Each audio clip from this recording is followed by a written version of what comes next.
Hi everyone! So sa ngayon tinan natin kung ano mensahe ng Panginoon para sa ating lahat. We have the rest in reverse. We also have forgive. And we have the say. Okay? So gusto sabihin ng Panginoon na meron ka dapat patawarin. Kasi with the rest in reverse, maybe your heart is not in rest. Okay? Kasi baka meron ka pang hindi napapatawad. We also have this one, letter, and we got this in either way. So gusto sabihin ng Panginoon na kung sino man yung mga exes mo na nakasala sa'yo before, patawarin mo.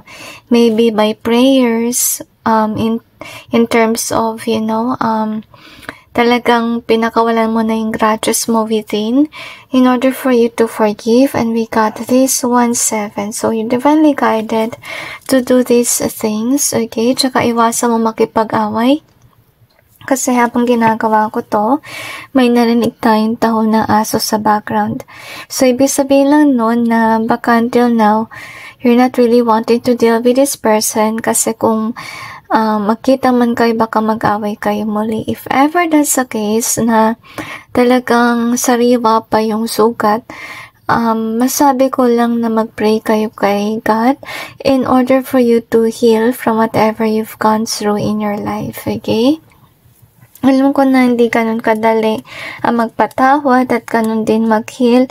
So, by you actually acknowledging your pain and also praying it to God na mag-move on ka so that you'll be able to actually forgive those people of the past, then it will happen. Okay? So, yun nga. Maging closer ka kay God for you to heal from the situations. And anyway, that's it guys with regards to your reading. I just hope this may give you some insight and awareness about your situation. And God bless all of you.